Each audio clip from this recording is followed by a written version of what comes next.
दोस्तों, दान एक ऐसा कार्य है जिसके द्वारा हम न केवल धर्म का पालन करते हैं बल्कि समाज एवं प्राणी मात्र के प्रति अपने कर्तव्यों का पालन भी करते हैं। किंतु दान की महिमा तभी होती है जब वह निस्वार्थ भाव से किया जाता है।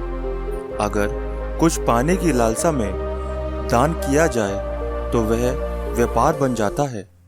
दोस्तों, यहाँ समझने वाली बात यह है कि देना उतना जरूरी नहीं होता जितना कि देने का भाव।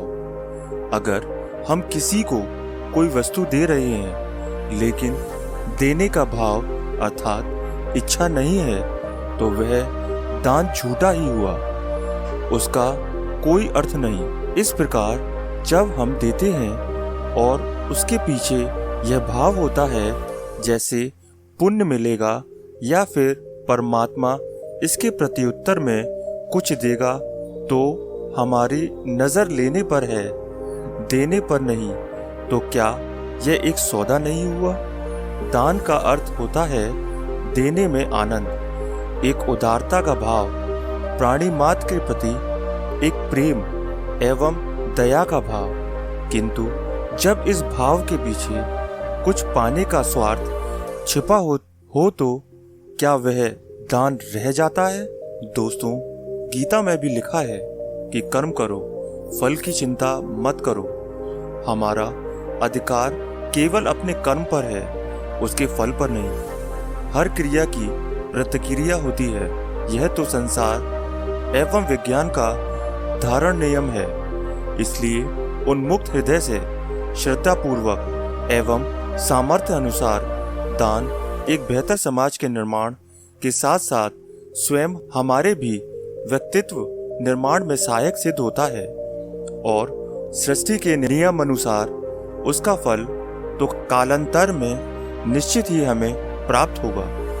दोस्तों, इससे पहले आप इस कहानी में खो जाएं, आपसे विनम्र निवेदन है कि आप हमारे चैनल पॉजिटिव टॉक्स अनलिमिटेड को सब्सक्राइब अवश्य कर लें। तो चलिए कहानी को शुरू करते हैं। एक बार प्रदेश में अकाल पड़ा। यह देख गौतम बुद्ध को बड़ा दुख हुआ। उन्होंने लोगों से कहा कि बहुत से लोग अन्न और वस्त्र के लिए तरस रहे हैं। उनकी सहायता करना हर मनुष्य का धर्म है। आप लोगों से जो कुछ बने वह दान करें। बुद्ध का उपदेश सुनकर सब लोग बिना दिए अपने अपने घर चले गए। एक गरीब व्यक्ति बैठा ही रहा। उसने सोचा कि मेरे पास तो ये वस्त्र हैं, अगर मैं इन्हें उतारकर दे दूंगा तो नंगा हो जाऊंगा। उसने फिर से सोचा कि मनुष्य बिना वस्त्र के पैदा होता है और बिना वस्त्र के ही चला जाता है। ना जाने कितने साधु सन्यासी बिना वस्त्र के रहते हैं, फिर भी बिना वस्त्र के क्यों नहीं रहा जा सकता। उसने अपने वस्त्र उतारकर बुद्ध को दे दिए। भगवान बुद्ध ने उसे आशीर्वाद दिया। वह प्रसन्न होकर घर की ओर चल पड़ा। वह खुशी से चिल्लाकर कह रहा था, मैंने अपने आधे मन को जीत लिया है। तभी सामने से राजा की सवारी आ रही थी। उस गरीब की बात सुनकर राजा ने उसे अपने पास बुलाया और पूछा कि तुमने आधे मन को कैसे जीता है? उस गरीब ने कहा कि भगवान बुद्ध दुखियों के लिए दान मांग रहे थे। यह सुनकर मैंने अपने वस्त्र उतार दिए। पहले तो मेरे मन ने इनकार किया, फिर मैंने उसे समझाया कि मनुष्य बिना वस्त्र के पैदा होता है और मृत्यु होने पर साथ में कुछ भी नहीं जाता। राजा बड़ा प्रसन्न हुआ। उसने मोतियों का हार और कीमती वस्त्र उसे दे दिए। उसने वह सब ले जाकर भगवान बुद्ध के चरणों में रख दिए।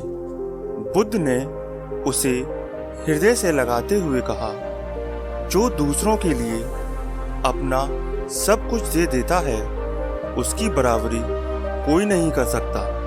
दाता दाता चले गए, रह गए अब कंजूस, दान मान समझे नहीं, लड़ने को तजबूर। दोस्तों, आज के परिप्रेक्ष्य में दान देने का महत्व इसलिए भी बढ़ गया है कि आधुनिक एवं भौतिकता की अंधी दौड़ में हम लोग देना तो जैसे भूल ही गए हैं। हर संबंध व हर रिश्ते को पहले प्रेम, समर्पण, त्याग व सहनशीलता से दिल से सींचा जाता था, लेकिन आज हमारे पास समय नहीं है, क्योंकि हम सब दौड़ रहे हैं, और दिल भी नहीं है, क्योंकि सोचने का समय जो नहीं है। हाँ, लेकिन हमारे पास पैसा और बुद्धि बहुत है, इसलिए अब हम लोग हर चीज में इन्वेस्ट अर्थात निवेश करते हैं, चाहे वे रिश्ते अथवा संबंध ही क्यों ना हो। तो हम लोग निस्वार्थ भाव से देना भूल गए हैं। देंगे भी तो पहले सोच लेंगे कि मिलेगा क्या, और इसलिए परिवार टूट रहे हैं, समाज टूट रहा है। जब हम अपनों को उनके अधिकार ही नहीं दे पाते तो समाज को दान कैसे दे पाएंगे। अगर दान देने के वैज्ञानिक पक्ष को हम समझें कि जब हम किसी को कोई वस्तु देते हैं, उस वस्तु पर हमारा अधिकार नहीं रह जाता, वह वस्तु पाने वाले के आधिपत्य में आ जाती है।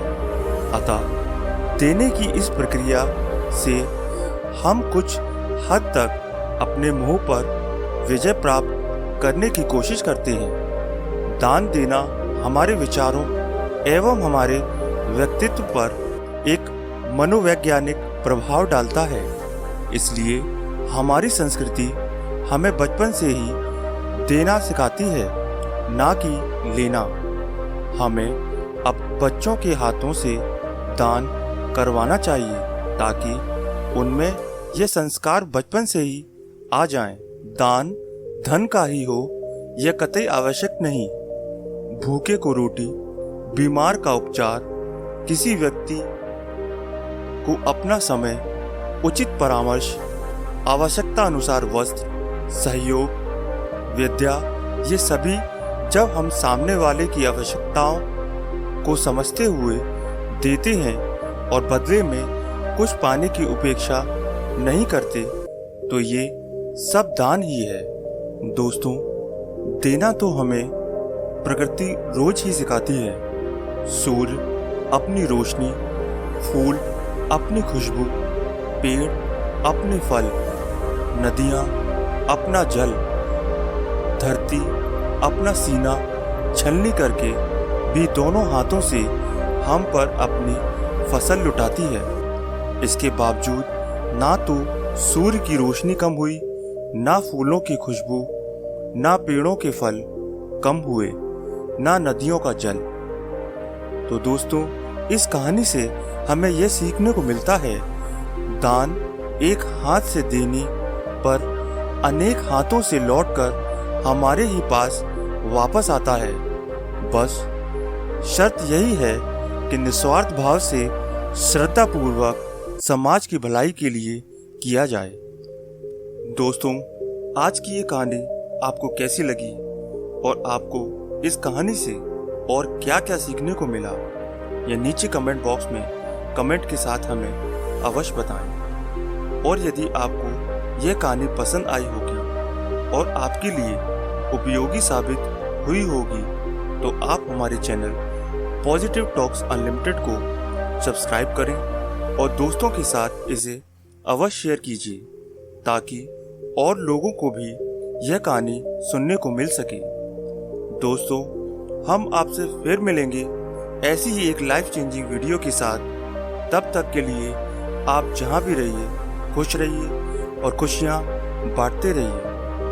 आपका बहुमूल्य समय देने के लिए दिल से धन्यवाद।